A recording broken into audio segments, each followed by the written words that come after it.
The border guard asked the merchant, Trist, how a bastard like him dared come here again. Rain asked if he was an acquaintance of his, and the merchant hesitated a bit. Then he said that these men used to be mountain bandits, and the Eldrin family got them to do human trafficking for them, but now they are working as border guards at the recommendation of the Eldrins. The former bandit said that Trist didn't pay all his taxes last time he left the city, and he got in trouble because of that. He then hit him and said that he has to pay extra today if he wants to leave. The merchant said that he paid the amount he was asked to pay. There is no reason for this nonsense. The border guard said that he got an exception then because they were nice. But now they can't be nice anymore, and he has to pay for the benevolence he received. So, if he doesn't pay 5 gold coins right now, he won't be able to leave. Rain asked how the tariff could be so high while the tax revenue of the city is so low. The former bandit asked who he was to question a town official, then he noticed something. He saw Leah, who fully captured his attention because of how beautiful she is. Trist said that he will pay the 5 gold coins he asked but to not create trouble for his business partners. The border guard took the money and said that he appreciates how honest the merchant is, then threw the sack with the coins to one of the other border guards. "Where are you from, pretty little lady?" asked the border guard in a flirtatious tone. Rain grabbed his hand before he tried anything and said that he was curious if he could use them as a free labor force, but it seemed that it would be completely useless. The former bandit declared that this type of stuff would get him killed and attacked. But somehow, in less than a second, someone passed by him. Leah drew a knife and ended the life of the one who tried to attack her master. The other border guards started to panic at the sight of one of them losing their life. Rain asked her to kill everyone who resists, and the escorts they brought with them will take control of the border fortress. Leah communicated that she understood and will make it happen. The border guards started running in panic, screaming that there was a murderer, someone to come fast and save them. They had no chance against the maid. All of the border guards who tried to run were killed.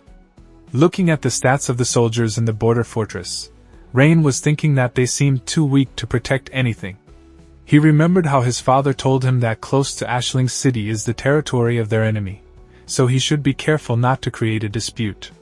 He was glad to have found that the border soldiers are a weak link before a dispute with the Empire started. Meanwhile, Leah had cornered some of the former bandits, and was moving to end all of their lives, as her master had ordered. At that moment someone screamed, "Who dares create trouble at the border fortress?"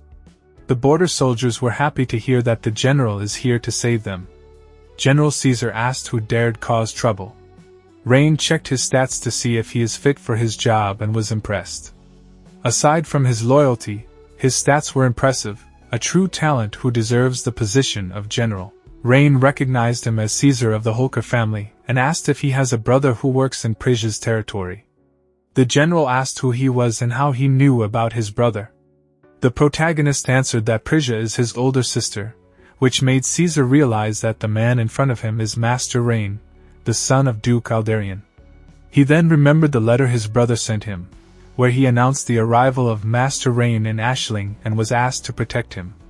But a month ago, he received a huge bribe from the city lord who asked for his loyalty in exchange for countless riches. He also remembered the words of the city lord about how the Duke sent him to this faraway place because he doesn't care about him, but City Lord Eldric will make sure to give him a higher status. Caesar was thinking that he deserves a higher status, and the one to give him that is Eldric, not Rain. There is no reason for him to waste his life in this place. He then drew his sword and asked Rain how he dared pretend to be Master Rain. After that, he ordered the soldiers to kill the man impersonating Master Rain. Leah said that his declaration is very bold. Is he planning to rebel? The soldiers were trying to stop Caesar from rebelling. They were saying that this will destroy the name of his family. He asked if they forgot already what they did to young Master Rain. They already tried to extort money from the son of the Grand Duke for passing the border. Rain is not so forgiving. He killed the Eldrin family, and ruined the 4 lords who were in charge of the city's food supply. If they kill Rain and take his head to the Orvis Empire, they will receive enough money to leave as minor nobles. They can choose by themselves if they want to die here or live the rest of their lives in the Orvis Empire. The soldiers started to consider the proposal. as this is the man that led them for many years. Leah noticed that the soldiers were convinced by the words of the general. There is no way to make them surrender anymore. All the soldiers started to scream that they will follow the general. Caesar asked Rein if he has any last words before he dies. The protagonist said that he is willing to give him another chance if he joins his side, but the general ignored those words and ordered his soldiers to charge. All the men started to rush towards the protagonist while screaming that they will kill him. Leah declared that her skirt is in the way and cut it off. She then rushed towards the ones that are trying to take the life of her master, with an unbelievable speed. 1 slash and 1 life taken, but there were many, although her speed was enough to avoid their attacks and kill in a fraction of a second. She then noticed that a soldier slipped through and is attacking Rein. Leah immediately threw a knife, which hit the target with tremendous force, sending him flying. Rein declared that this is Caesar's last chance. This stubbornness will get him killed. But Caesar ordered the soldiers to charge, as the one who kills Rein will get 1,000 gold coins. Motivated by the reward, the soldiers were charging without thinking, like they forgot about the risk of death. One of the soldiers tried to attack Leah from behind, but he had no chance. She was too fast to be defeated with such a weak attack. Caesar called for the mage to kill the maid. The mage prepared the spell Ice Arrow and fired it at Leah. She defended against the attack, but ice spells have a secondary effect. Everything the spell touches, it freezes. Leah's legs were encased in ice, and she wasn't able to escape. Caesar noticed this and ordered the troops to attack because she is wide open now. The soldiers charged, screaming that death awaits her. Rein told her to find a way to escape and jump into the air immediately. She caught the hammer he threw at her and used it to break the ice. She then used magic to jump high into the air. Rein said that it was just in time to try out the capabilities of his device. The electric energy traveled through the ground, and it fried the group of soldiers that were charging at him. He managed to avoid getting electrocuted by sitting on some pieces of ceramic he found. The rest of the soldiers weren't able to understand what is going on, and were wondering if the young master can use thunder magic. Rein was thinking that he would have liked to record this scene in order to use it for work safety training, but there are no video cameras. Caesar screamed for everyone to keep charging and kill him. One of the soldiers said that they cannot get close to Rein because he is probably using some kind of forbidden magic. At that moment, the general took the life of the young soldier, and then declared that all the soldiers who don't obey his orders will be killed. Everyone has to charge right now. They cannot kill all of them because he is only one person. One of the soldiers that initially charged was still alive, and he didn't understand why everyone around him is dead except him.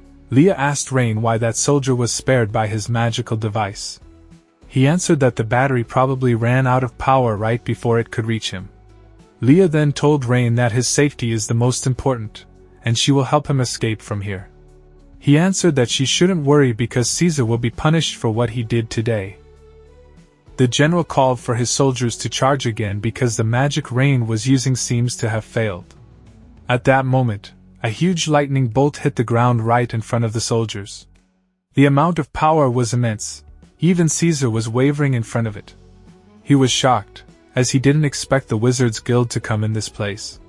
Lady Selena, from the center of the lightning, told Caesar that he is quite bold to dare rebel. She then asked young Master Rein if she arrived just in time to deal with these small fries. He answered that indeed, she arrived on time, as the battery ran out of power. Lady Selena asked excitedly how were the effects of the magic device. Did it work as intended? Rein answered that he will answer all her questions as soon as they arrest Caesar. She answered that she understands, then ordered the mages of the Wizards Guild to destroy the rebel forces. All the wizards complied with the order and attacked using lightning magic. Everybody who was resisting was being fried. Most of the soldiers started running away, begging to be spared as they won't dare anymore to go against the young master. Caesar, on the other hand, declared that even if he dies, he will take Rein with him. He then rushed forward, avoiding all the mages' attacks. He jumped into the air with the intention of murdering the protagonist. But the maid, Leah, defended against that attack, protecting the life of her master. Caesar was frustrated by the situation and didn't want a direct confrontation with her. She immediately went for a counterattack, and he recognized the fact that this is bad. Her attack hit him directly in the face, making him drop his sword. He was sent flying into one of the wooden walls, knocking him out. She declared that this is what happens to scumbags that dare attack her master. Sometime later, Caesar woke up, and the first thing he saw was Rain. The protagonist noticed that he is awake, and asked how he is feeling. Seeing that he gets no answer, he said that he knows that as the general of the border guard, he has stolen a lot of money, but he wants to know when he started working with Eldrick. Caesar was shocked to hear that Rain already knew so much. The protagonist continued, saying that he knew that Eldrick will rebel, but he was waiting for an opportunity to take him down for good. And thanks to Caesar's attempt at rebellion, he has a good opportunity now. Caesar stated that he cannot take down Eldrick with only a small amount of corruption evidence. Rain answered that he won't use the corruption as evidence. This is only for him to better approximate how much money from tax Ashling City actually gets in order to plan a transformation for the better. Caesar started laughing and said that all nobles follow Eldrick, and won't be able to transform anything in Ashling. Rain then said that he should listen carefully to what he is about to say. Living people are called nobles, and dead people are called corpses. Caesar asked if the protagonist plans to slaughter all the nobles in Ashling City. Rain answered that nobles have two choices: die, or listen to him obediently and help him improve the city. Then asked Caesar which option does he think that they will choose. At another time, Rain was thinking that it's autumn, so the Grand Duke Soren will definitely send troops this year. The wall of the city needs to be repaired quickly, otherwise, they won't be able to defend against their enemies in case the war starts. To the west is the territory of the elves, and if the negotiations are successful, there will be no conflict. There is no reason to worry about the territory of the second sister in the east, which leaves the north, which is the most dangerous because of the Grand Duke Soren. Leah reported that the money which was extorted by the border guards amounts to 350,000 gold coins.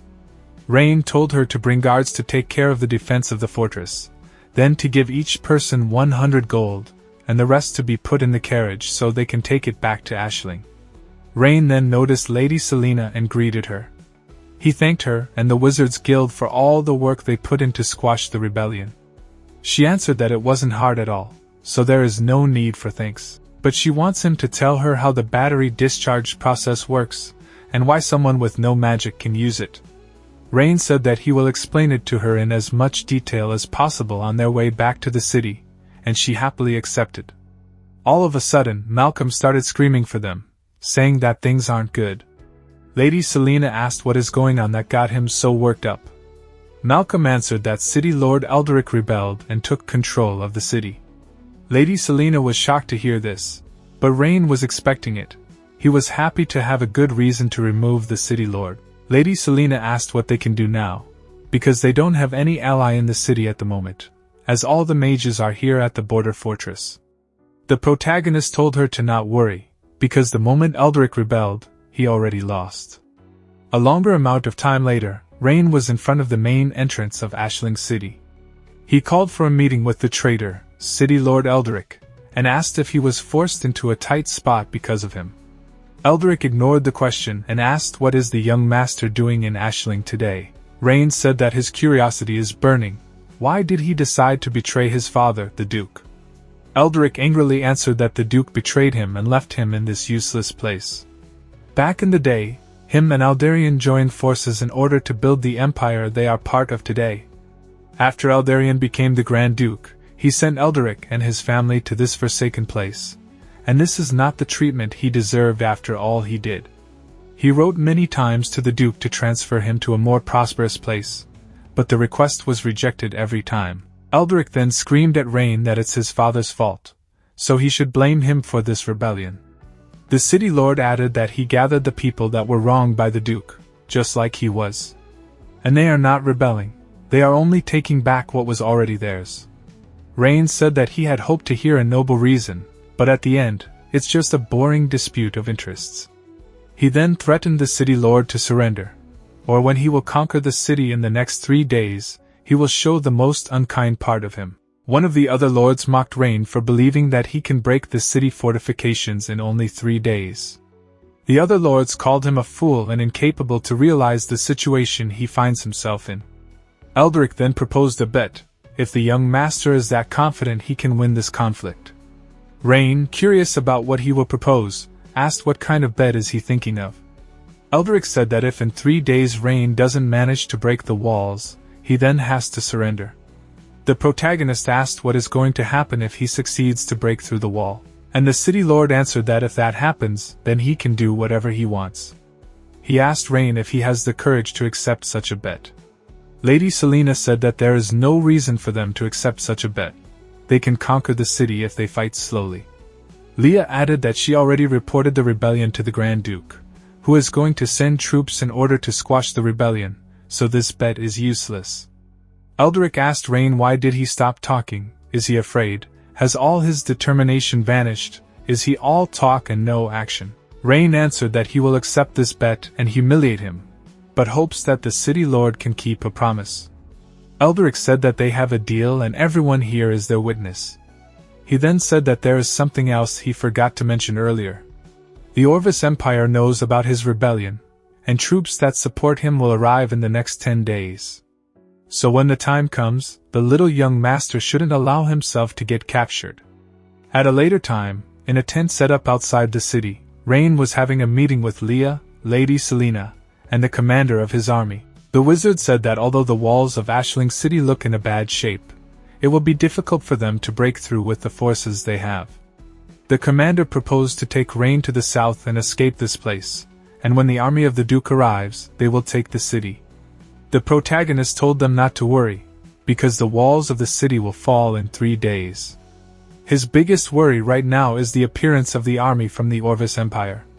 He asked Leah if she collected firewood and hay as he instructed her. She answered that everything was arranged as he requested, plus they found a lake nearby.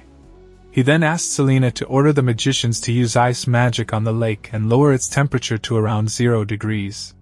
She asked if doing this will actually break the walls of the city, because it doesn't seem to be related. He told her not to worry because the walls of Ashling City will survive for only 3 days at most.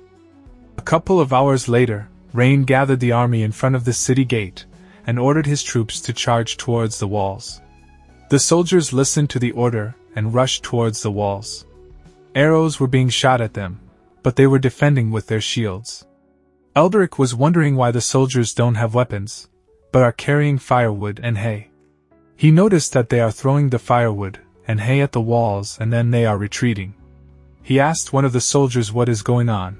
Has he ever seen something like this during a siege? The soldier answered that this is the first time he sees something like this. Maybe they are trying to set the wall on fire. Eldrick told the soldier to stop talking nonsense because stones don't burn. The soldier said that he cannot think of any other reason for which Rain would do this. While Eldrick was screaming at the soldier, another one said that they actually planned to set the city wall on fire. Eldrick asked if they truly are that crazy to try and set stone on fire. He then started laughing while calling young Master Rain a fool. One of the soldiers asked if he wants to order the mages to extinguish the fire or to kill the soldiers. The city lord answered that there is no need. They will use the magicians they borrowed from the Orvis Empire only at the most crucial moment. They shouldn't waste their magic power for something like this. They should also stop wasting their arrows. In 3 days Rain will be humiliated, because fire cannot harm the stone wall. The fire kept burning for 3 days straight. At the city lord's mansion, Eldrick asked for a report. The attendant said that their opponents stopped refueling the fires. The city lord said that it seems like they ran out of all their firewood. Then told his friends to join him watch the young master surrender because he failed to break the walls. The other lords stated that this is the last day, so Eldrick won the bet. The city wall might be hot from all the fires, but it's standing. Moments later, Eldrick asked Rain if he plans to extinguish the fires and then surrender. Rain said that he is giving them one last chance, surrender now, or die the moment he captures the city. Eldrick asked if he is stupid. There is no reason to surrender. Also, has he forgot about the bet they made? The wall is still standing, so he needs to surrender. Or does he want to go back on his promise and humiliate himself in front of all these people? The other lords also tried to make smart remarks at the fact that the wall is still standing. Rain said that in this case he has no other choice, and asked Selena, who was flying above the troops, to proceed with the plan. While answering that she knows what she has to do, prepared a big thunder spell. At the same time, Elderic ordered his wizards to prepare a defense for the incoming magic attack. She then launched the attack at the wall, where the enemy mages were making their own preparations. They all cast the spell magic barrier to protect against the magic thunder attack. The spell hit next to the wall, surprising Elderic and the mages who were bracing for the impact. The city lord made fun of Selena for being unable to attack straight. The great mage of the Wizards Guild seems quite disappointing. He then got startled when a drop of water fell on his face. It had started raining over the city. Meanwhile, Rain ordered his troops to charge at the walls. They were rushing with buckets of ice water. Him and Leah also helped Selena, who had used all her magic power in that one attack. Rain didn't expect her to be able to actually cause weather changes. This will be helpful during droughts. She asked if his plan worked, and he answered that the moment the ice water hits the city wall, it will crumble. Leah told them to look quickly at the wall, as the soldiers were throwing the water at the wall.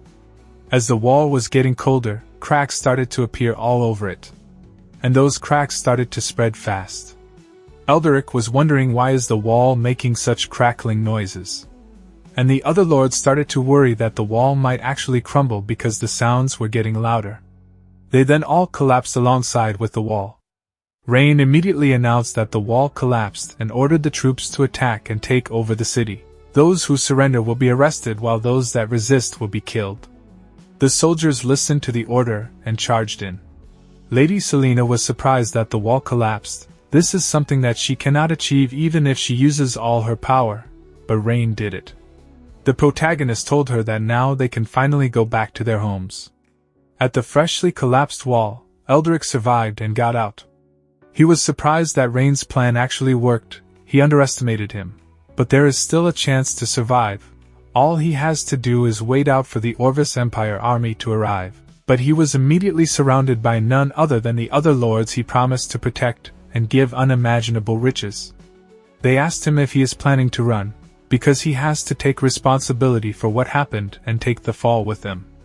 Thank you for watching the fourth part of the series, Forging an Industrial Empire in a Magical World. If you enjoyed it, please like and subscribe. Also, let me know in the comments who do you ship the protagonist with. Him and Selena seem really close and I root for them, even if the story implies that she is old enough to be his granny. Goodbye.